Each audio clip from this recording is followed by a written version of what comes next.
Mes frères, écoutez. Avant que les fleuves ne débordent et que la terre ne soit recouverte par les eaux, il y avait un homme. Il s'appelait Noé. Et son histoire ne parle pas seulement de bois, de pluie et d'animaux. Elle parle de foi au milieu des ténèbres, d'être la dernière bougie allumée dans un monde où tout soufflait contre la lumière. Noé était mon serviteur, juste parmi sa génération. Alors que le monde se perdait dans sa propre méchanceté, il écoutait encore la voix de mon Père. Et quand plus personne ne croyait, lui croyait. Cette histoire que je vous raconte est vraie. Elle nous rappelle que même lorsque tout semble perdu, mon Père continue de séparer ceux qui restent fidèles. Noé portait en lui le dernier espoir de l'humanité, et cet espoir ne venait pas de la force de ses bras, mais de la foi dans son cœur. Il n'était pas parfait, aucun homme ne l'est, mais il marchait avec Dieu alors que tous s'enfuyaient, loin de lui. Aujourd'hui, beaucoup vivent comme au temps de Noé. Ils se moquent de la vérité, ils raillent les avertissements, ils se construisent des empires qui ne résistent pas à la première tempête. Mais Noé a construit quelque chose de différent, non par orgueil, mais par obéissance, et c'est cela qui l'a sauvé. Mes frères, qu'avez-vous construit?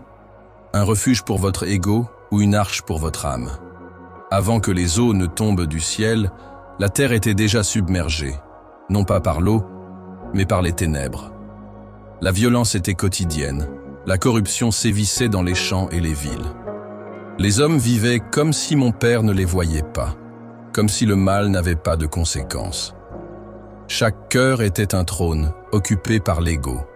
Et au milieu de tout cela, la création gémissait. Les oiseaux chantaient au moins. La terre, fatiguée, cessait de porter ses fruits avec joie. Les animaux devenaient agressifs. Le reflet du cœur humain contaminait tout. Ce n'était pas seulement l'erreur d'un peuple, c'était la décadence de l'humanité tout entière. Et mon Père, celui qui voit tout, regarda la terre et s'attrista. La douleur d'un père voyant ses enfants détruire ce qu'ils avaient reçu avec amour. Beaucoup pensent que mon Père se met facilement en colère. Mais il a attendu et attendu. Des siècles de patience jusqu'à ce que la méchanceté atteigne un point de non-retour. Comprenez-vous ce que cela signifie? Que le jugement n'est pas venu par précipitation, mais par l'insistance de l'homme à rejeter le bien. Lorsque la justice de mon Père s'est levée, ce n'était pas pour se venger, mais pour purifier, afin que l'espoir puisse prendre un nouveau départ. Tous ceux qui sont tombés n'étaient pas des hommes. Il fut un temps où des anges quittèrent leur poste devant le trône de mon Père. Créés pour louer, ils souhaitèrent être adorés, et ils descendirent, non pas pour accomplir leur mission, mais pour suivre leurs propres désirs. Ils virent les filles des hommes et furent enchantés, s'unissant à elles de manière interdite. De cette union naquirent les Néphilim, des géants à la force prodigieuse, mais au cœur pervers. Les hommes les adoraient comme des dieux, mais ils n'étaient que l'ombre de ce qui fut autrefois saint. Ils enseignèrent la sorcellerie, la guerre, la manipulation. Et le cœur de l'humanité, déjà enclin au mal, sombra encore plus profondément. Ce fut le point de rupture. La ligne entre le ciel et la terre fut violée. La création fut corrompue de l'intérieur. Et mes frères, quand même les êtres célestes se rebellent, le ciel pleure. Le monde est devenu méconnaissable. Ce qui devait être un jardin est devenu un champ de bataille. Et tout cela a commencé par le désir d'être quelque chose que l'on n'était pas. Aujourd'hui, beaucoup échangent encore leur identité divine contre des miettes de pouvoir. Mais souvenez-vous, l'orgueil précède toujours la chute. Au commencement, mes frères, tout était harmonie. Adam et Ève vivaient en communion directe avec mon Père. Un jardin sans douleur, sans peur, sans péché. Mais il a suffi d'un mauvais choix pour que tout change. Le fruit défendu était plus qu'un aliment, c'était un symbole d'indépendance, de rébellion. Et lorsqu'ils l'ont mangé, ils n'ont pas seulement désobéi, ils ont déclaré qu'ils ne faisaient pas confiance.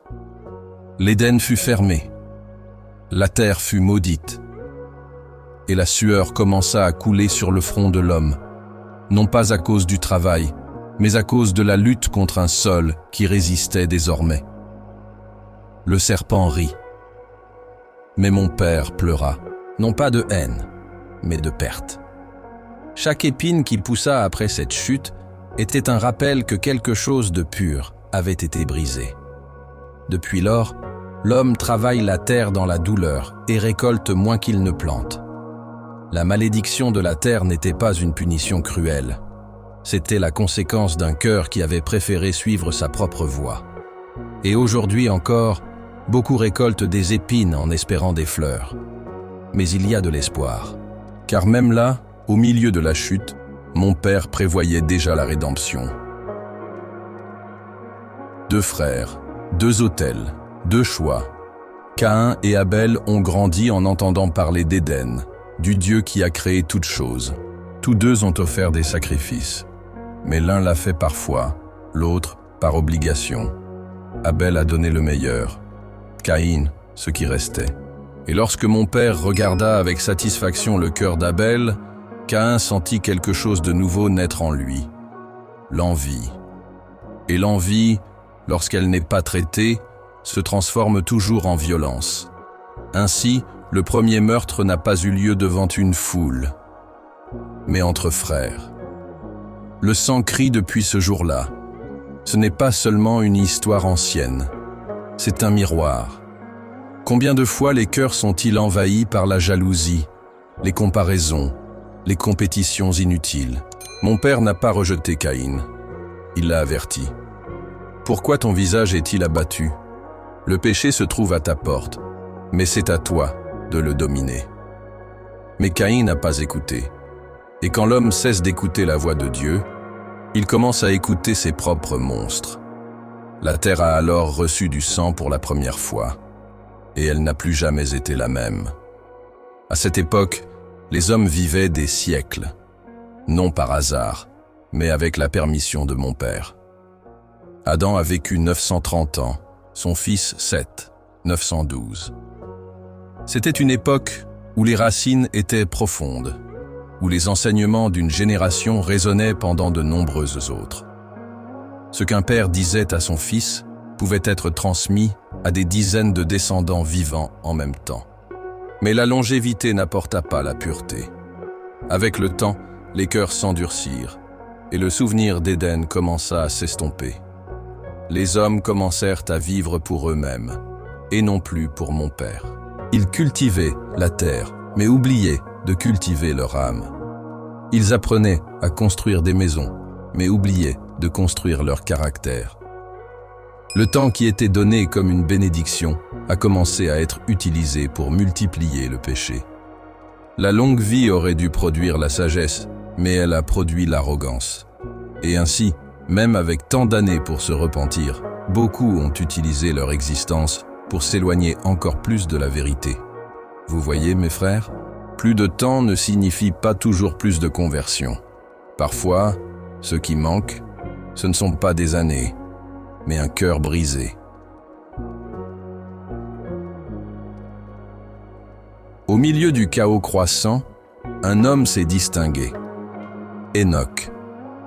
Il était l'arrière-grand-père de Noé, et sa vie a été une bouffée de lumière dans une époque de ténèbres. Alors que les hommes recherchèrent le pouvoir, Enoch recherchait la présence.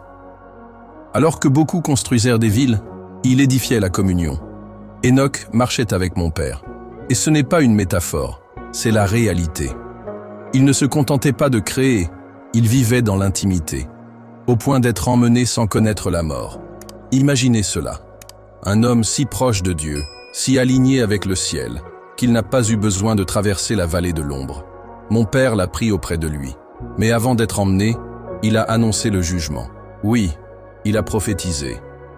Il a averti qu'un jour, le Seigneur viendrait avec des milliers d'anges pour exécuter le jugement.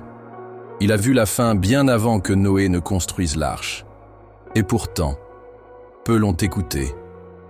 Parfois, mes frères, le monde méprise ceux qui se rapprochent le plus du ciel.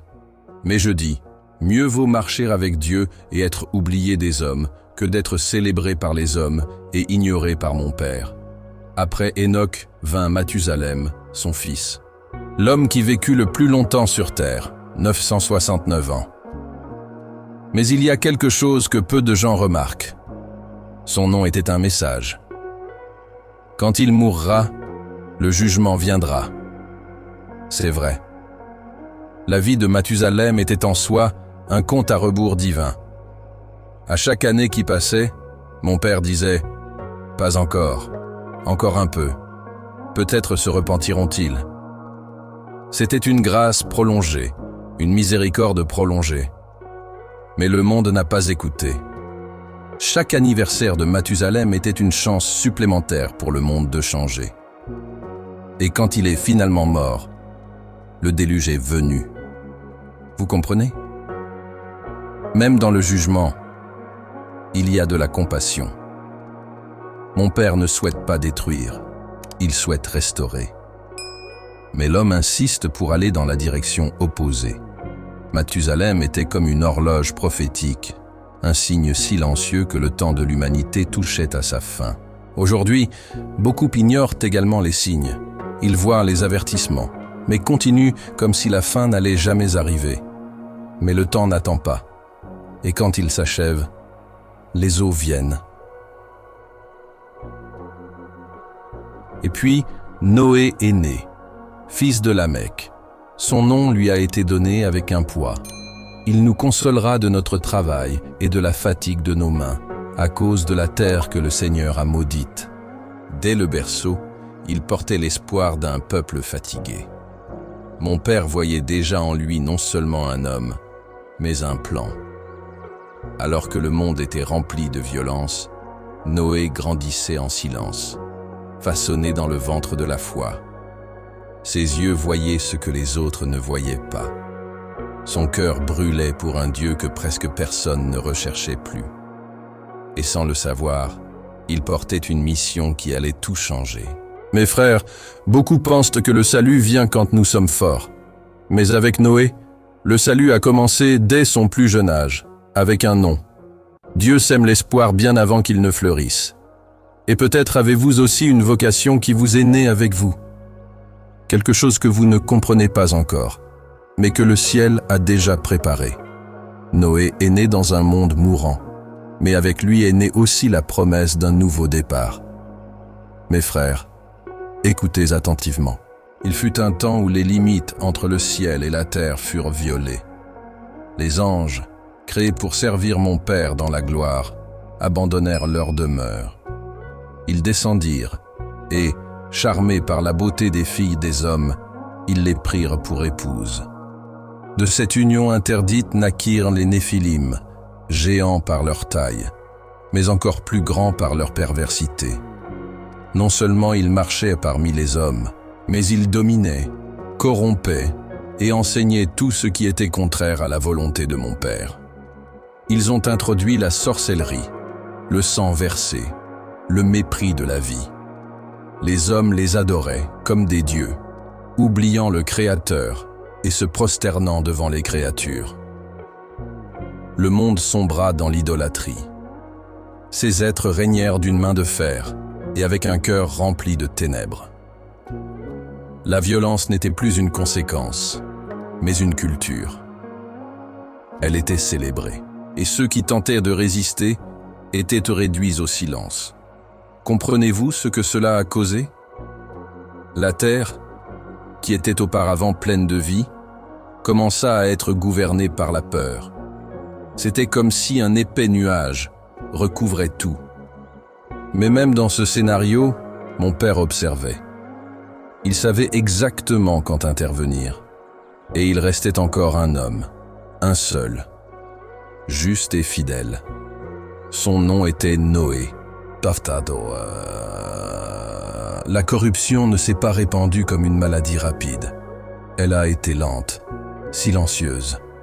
Elle a commencé dans le cœur des hommes, dans les petites concessions, dans les désirs nourris en secret. Avec le temps, le mal ne causait plus de honte. C'était devenu une habitude. Il était devenu langage. Il était devenu art. Il était devenu système. La terre était remplie de violence. Et quand je dis « remplie », c'est parce qu'il n'y avait plus d'endroit propre, ni d'abri pur, ni de communauté préservée. Les pensées des hommes étaient continuellement mauvaises. Il n'y avait pas de répit. La création gémissait. Les arbres, les rivières, les animaux, tous ressentaient le poids de la perversion humaine. Ce qui avait été créé pour la vie était entraîné vers la destruction. Et alors mon père pleura. Oui, lui qui avait formé chaque être avec amour, fut attristé. De voir ses enfants rejeter la justice, se moquer de la sainteté, rire du ciel. Chaque acte de méchanceté était comme un couteau dans son cœur. Pourtant, il n'a pas agi sous le coup de l'impulsion. Il a attendu. Il a averti. Il a donné du temps. Mais le jour est venu où la seule façon de préserver la vie était de recommencer à zéro. Comme un potier qui brise le vase fêlé pour le refaire à la perfection, mon père a décidé de purifier. Et à ce moment-là, Noé s'est levé comme le seul encore intègre. La dernière flamme qui brûlait encore. Noé était différent. Dans un monde qui courait à sa perte, il marchait vers mon père. Il n'était pas motivé par la peur, mais par la foi. Il ne suivait pas la foule, il suivait la voie. Sa justice n'était pas extérieure, mais née au plus profond de lui-même.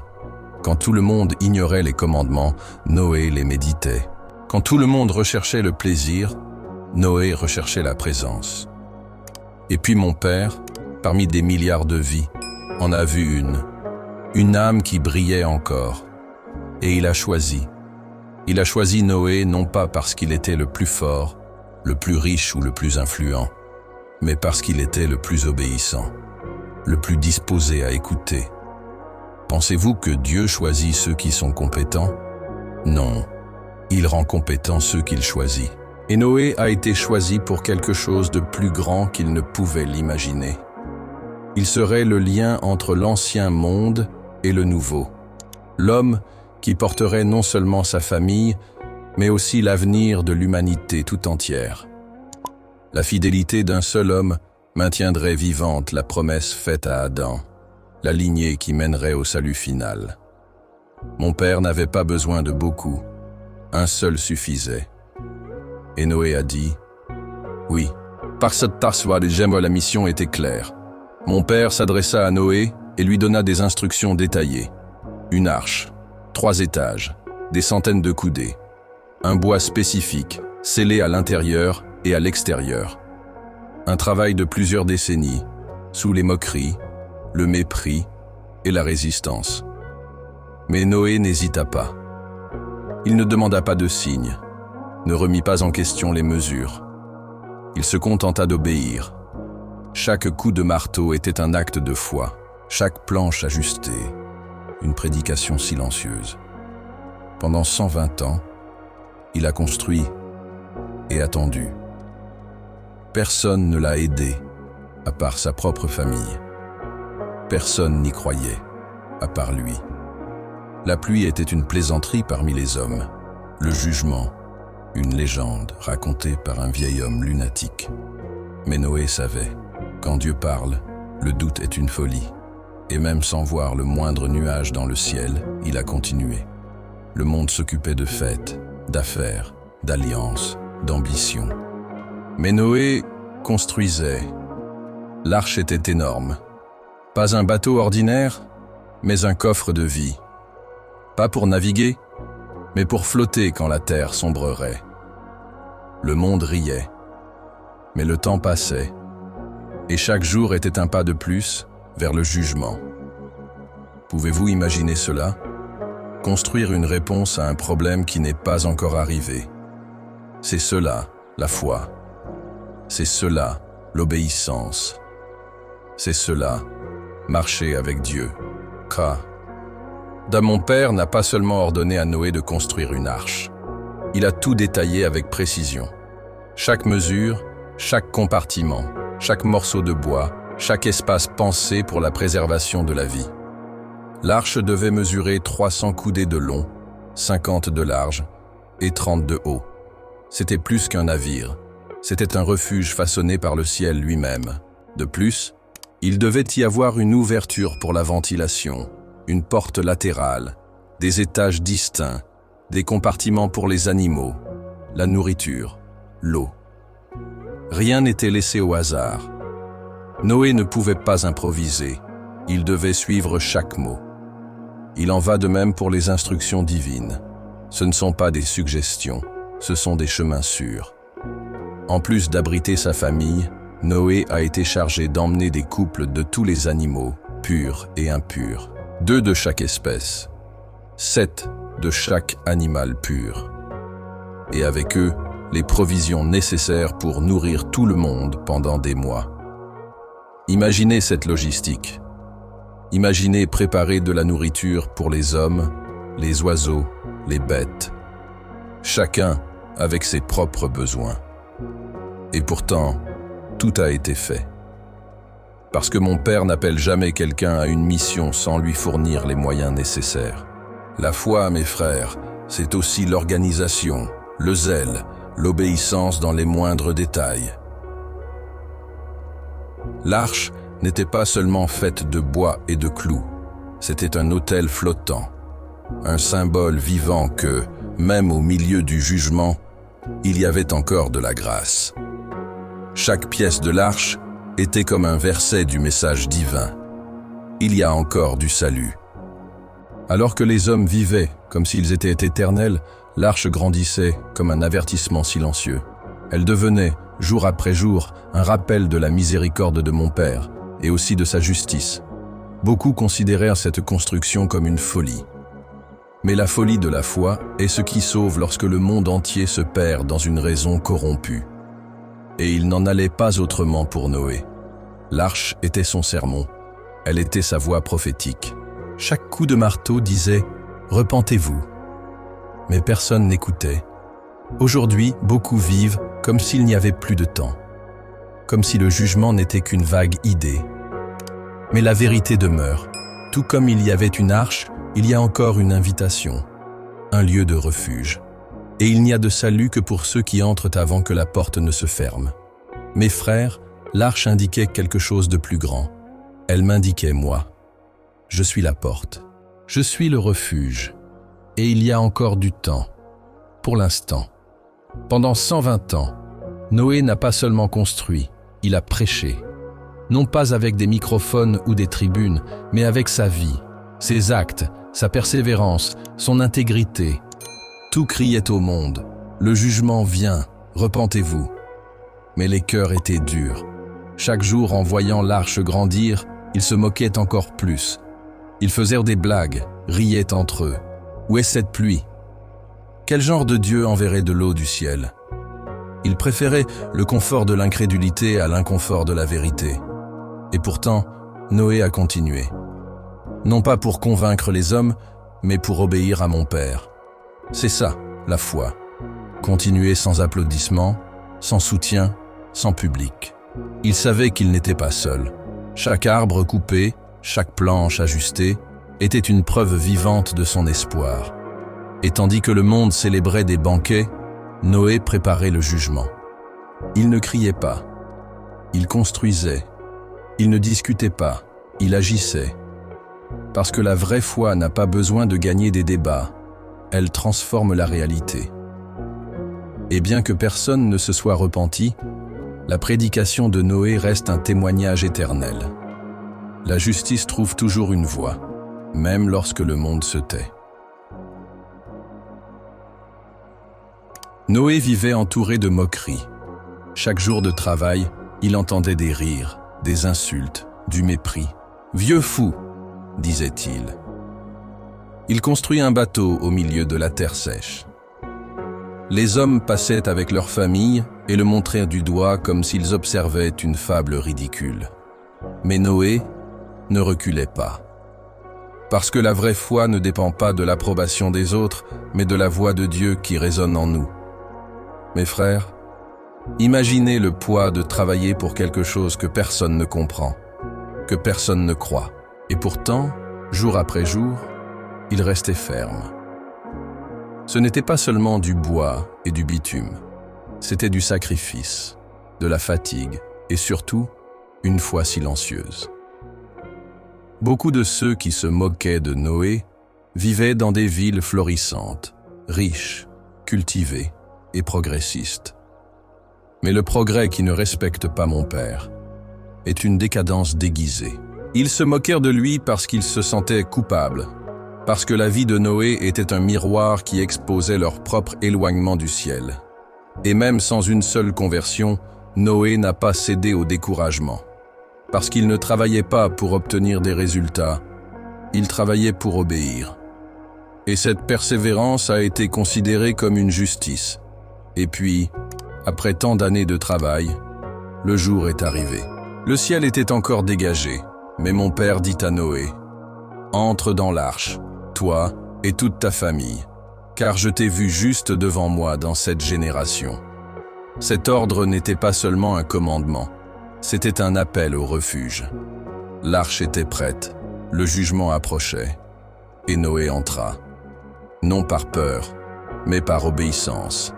Il est entré avec sa femme, ses 3 fils, Sem, Cham et Japheth, et ses belles-filles. Aucun ami ne l'a accompagné. Aucun voisin n'a accepté l'invitation. Il n'y avait que 8 personnes parmi des milliers. Imaginez ce que cela signifie. Regardez dehors et savoir que tous ceux que vous avez connus ont choisi de rester dehors. Il n'y avait pas de marche triomphale. Il y avait un silence pesant. Chaque pas vers l'arche était un adieu. Mon père ne les a pas enfermés immédiatement. La porte était encore ouverte. Pendant 7 jours, il a attendu. Il était encore temps de se repentir. Mais personne n'est venu. Les voix qui se moquaient étaient désormais trop occupées pour remarquer que la grâce était là, pour peu de temps. Et lorsque la 7e nuit est arrivée, la porte a été fermée. Par mon père. Avant même que la pluie ne tombe, quelque chose d'extraordinaire s'est produit. Mon père a remué les cieux et la terre, et les animaux ont commencé à arriver, les uns après les autres. Des couples de chaque espèce, grands et petits, sauvages et domestiques, reptiles, oiseaux, bêtes féroces. Aucun homme ne les a conduits. C'est mon père qui leur a insufflé l'instinct.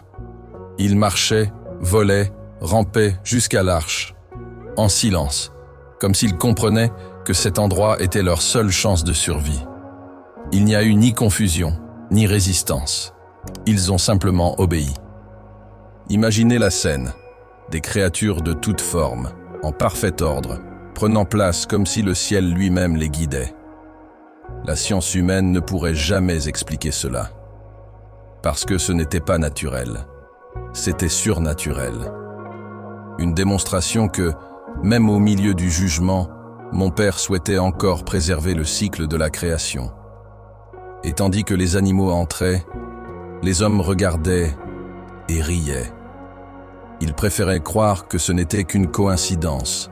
Mais ceux qui se moquent du miracle perdent leur salut. Les animaux, obéissants. Les hommes, indifférents. Et l'arche, de plus en plus pleine. Jusqu'au moment où la porte se referma, pour de bon. Noé et sa famille étaient à l'intérieur. Les animaux aussi. Le monde semblait encore calme. Le soleil brillait toujours. Pas un nuage dans le ciel. Mais alors, mon père a fermé la porte. Pas Noé. Car le moment de la grâce n'appartient pas à l'homme. C'est mon père qui ouvre. Et c'est lui qui ferme.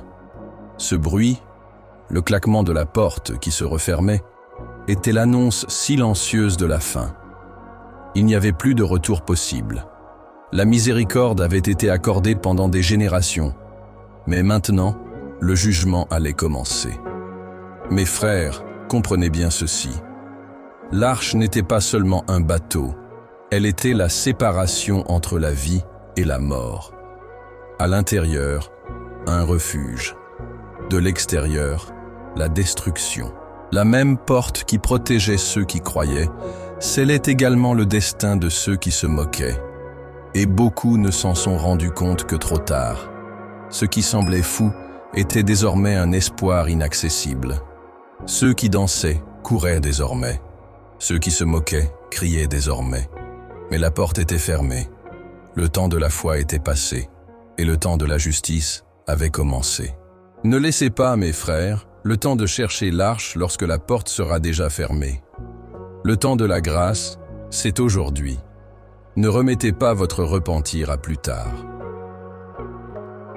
Noé et sa famille attendirent 7 jours à l'intérieur de l'arche. 7 jours en silence, se regardant les uns les autres, attendant ce qu'ils n'avaient jamais vu. Et puis, le 8e jour, le ciel se déchira. Les vannes du haut s'ouvrirent. Mais pas seulement cela. Les sources des profondeurs jaillirent également. De l'eau d'en haut et d'en bas. Un jugement total. Le bruit de la pluie, d'abord doux, est devenu un rugissement assourdissant.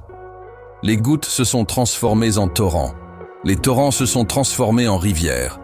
Les rivières ont englouti les maisons, les champs, les villes. En quelques jours, les eaux ont tout recouvert. Les montagnes ont disparu. Les cris ont cessé. Ceux qui frappaient à la porte de l'arche se sont tus. Il était trop tard. Mes frères, ce n'était pas seulement une tempête. C'était le jour où la patience divine a cédé la place à la justice. Pendant 40 jours et 40 nuits, la pluie est tombée sans discontinuer. L'arche a été érigée, flottant au-dessus du chaos. Un monde entier, lavé par la main du Créateur. Mais pas pour détruire par plaisir, mais pour recommencer. Et tandis que tout était perdu, Noé était en sécurité. Car celui qui se cache dans l'abri de mon Père ne sera jamais ébranlé. Les eaux montèrent. Elles montèrent rapidement. Les vallées disparurent. Les collines furent englouties. Les plus hautes montagnes furent submergées. Et avec elles, tout ce qui respirait en dehors de l'arche. Chaque créature, chaque homme, chaque femme, chaque enfant. Tous ceux qui avaient vécu en se moquant, en ignorant et en rejetant l'avertissement, faisaient maintenant face au silence final. Mes frères, ce n'est pas mon Père qui les a rejetés. Ce sont eux qui ont rejeté le salut. Le temps de la miséricorde était écoulé, et maintenant, seule la justice demeurait.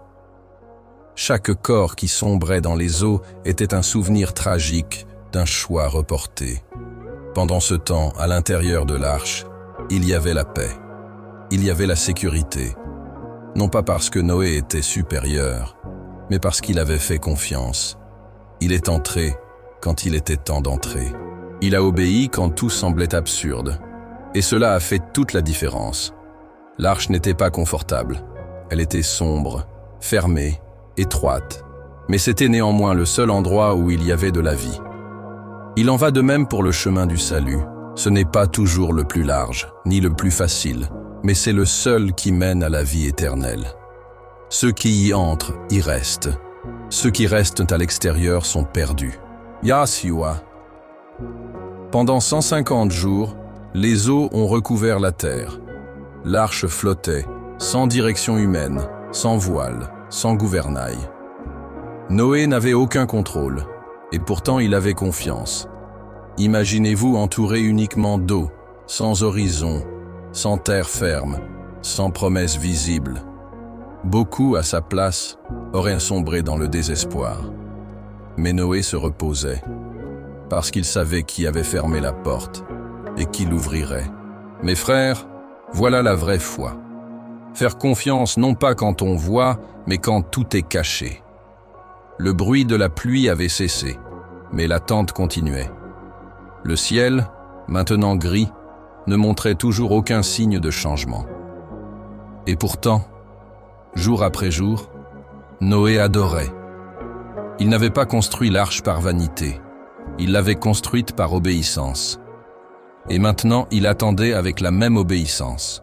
Pouvez-vous imaginer les conversations entre ces enfants, les prières silencieuses, les yeux fixés sur une fenêtre encore fermée? C'est pendant cette période d'attente que mon père a commencé à agir. Car tandis que les hommes pensent que tout est immobile, le ciel prépare déjà un temps nouveau. La foi de Noé ne servait pas seulement à construire, elle servait à supporter le silence. Et il l'a supporté. Et alors, mon père se souvint de Noé. Non pas parce qu'il l'avait oublié, mais parce que l'heure de la réponse était venue. Un vent souffla sur la terre. Les eaux commencèrent à se retirer. Lentement, comme si la création elle-même respirait à nouveau. Et après des mois d'attente, l'arche se posa sur le mont Ararat. Une chaîne de montagnes hautes, majestueuse, comme un trône sculpté par la main divine. Ce bois qui flottait auparavant sur le jugement se posait désormais sur la promesse. Noé n'était toujours pas sorti. Il ne pressait pas le pas, il attendait la voix. Même en voyant la terre, même en sentant la stabilité, il savait. Ce n'est pas une question de volonté, c'est une question de direction. Les eaux continuaient de baisser, les montagnes commençaient à apparaître, le ciel s'éclaircissait à nouveau. Mais l'arche restait fermée, car celui qui était entré par la porte que mon père avait fermée ne sortirait que lorsqu'il le lui ordonnerait. Mes frères, combien de fois voulez-vous sortir avant l'heure? Voulez-vous avancer alors qu'il est temps de rester? L'arche était sur le rocher, mais il n'y avait de sécurité que tant que Noé écoutait. Et il écoutait. La foi ne s'arrête pas lorsque la tempête cesse. Elle se prouve dans l'attente de la prochaine instruction. Des semaines passèrent. Il ne pleuvait plus et la terre commençait à montrer ses contours. Mais l'incertitude persistait. Noé ouvrit alors la fenêtre de l'arche, non pas pour sortir, mais pour chercher un signe. Il lâcha d'abord un corbeau. L'oiseau s'envola, partit et revint, se posant là où il y avait des cadavres, mais sans apporter d'espoir. Ensuite, Noé lâcha une colombe. Et elle revint sans rien. La terre n'était pas encore prête. 7 jours plus tard, il lâcha une autre colombe. Et alors, elle revint avec un rameau d'olivier dans son bec. Petit, vert, mais plein de sens. C'était le signe que la vie avait recommencé à fleurir. Ce n'était pas la fin de l'attente, mais le début d'une nouvelle promesse. Et 7 jours supplémentaires s'écoulèrent. La 3e fois qu'il lâcha la colombe, elle ne revint pas. Elle avait trouvé un endroit. Elle était restée. Et Noé comprit. Le temps de l'attente touchait à sa fin. Mes frères, voyez comme mon père s'exprime dans les détails. Un oiseau, une branche, le silence du retour. Il guide même quand il n'y a pas de mots. Et Noé, patient, attendait. Car ceux qui marchent avec Dieu le savent. Il vaut mieux attendre la voix du ciel que de courir précipitamment vers les bras de la terre. L'arche était immobile. Les eaux s'étaient retirées. Le ciel était clair. La vie, petit à petit, réapparaissait à l'extérieur. Mais même face au calme, Noé ne sortit pas. Il attendit. Il attendit jusqu'à ce qu'il entende la voix qui lui avait un jour ordonné d'entrer. Et lorsque cette voix parla, elle résonna comme un baume. Sors de l'arche, toi, ta femme, tes fils et les femmes de tes fils avec toi. Ce n'était pas seulement une sortie. C'était le début d'un nouveau monde, un nouveau départ. La terre n'était plus la même. Tout ce qui existait auparavant avait été effacé. Mais Noé était toujours là, vivant, guidé, préservé. Et avec lui, la promesse. Mes frères, qu'est-ce que cela nous enseigne? Qu'il ne suffit pas d'échapper à la tempête. Il faut savoir choisir le bon moment pour repartir. Certaines sorties ne sont pas une libération, mais des pièges. C'est pourquoi Noé a attendu. Et quand mon père lui a donné l'ordre, il est sorti avec révérence. Chaque pas sur le sol sec était sacré. C'était une terre nouvelle, marquée par le jugement, mais prête pour la rédemption. Il n'a pas couru, il a marché. parce qu'il savait que ce n'était pas seulement une nouvelle phase de l'histoire qui commençait, mais une alliance éternelle. En sortant de l'arche, Noé ne s'est pas précipité pour chasser, ni pour célébrer, ni pour planter. La première chose qu'il a faite a été d'ériger un autel. Là, sur un sol encore humide du souvenir du déluge, il a offert des sacrifices. Il a pris des animaux purs, a séparé les meilleurs et les a remis à mon Père avec gratitude et révérence. Et l'odeur de ce sacrifice s'est élevée vers les cieux comme un parfum agréable. Mais plus que l'odeur, c'est le cœur derrière l'offrande qui a touché le trône. Mon Père, en recevant cet acte, a fait une promesse. Il a dit « Je ne maudirai plus jamais la terre à cause de l'homme ». Sachant que le cœur humain penche encore vers le mal depuis l'enfance, il a décidé de conclure une alliance de miséricorde. Mes frères, voyez quel mystère. Noé a offert ce qu'il avait de plus précieux, même s'il savait qu'il avait peu. Et c'est ce genre de don qui a ému le ciel. Dieu n'est pas impressionné par la quantité, mais par le don sincère. C'est là, devant les cendres du sacrifice, que le monde a reçu une promesse. La terre ne serait plus jamais détruite par les eaux. Et cette promesse demeure encore aujourd'hui. Et alors, mon Père a fait quelque chose de visible. Quelque chose qui pourrait être rappelé par toutes les générations. Il a placé l'arc dans les nuages. Un arc-en-ciel.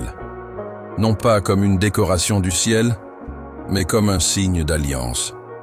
Un rappel perpétuel que, même lorsque le ciel s'assombrit, il y a une promesse au-delà des tempêtes.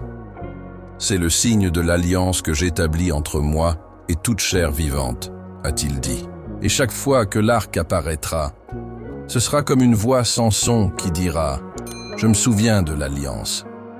Mes frères, l'arc-en-ciel est plus que des couleurs. C'est un témoignage silencieux de la fidélité de mon Père. C'est la preuve que, même connaissant la méchanceté du cœur humain, il a décidé d'aimer. Non pas parce que nous le méritons, mais par choix. Cette alliance n'a pas été conclue uniquement avec Noé, mais avec toute la création, avec chaque génération, avec chaque vie. Et aujourd'hui, lorsque vous regardez le ciel et voyez cet arc, souvenez-vous, il est toujours debout. Le même Dieu qui a jugé est celui qui promet de restaurer. Celui-là même qui a fermé la porte de l'arche est celui qui ouvre maintenant les cieux dans sa miséricorde. Et il ne manque jamais à ses promesses. Mais même le juste peut trébucher. Noé, qui avait été si obéissant, s'est laissé emporter par la faiblesse de la chair.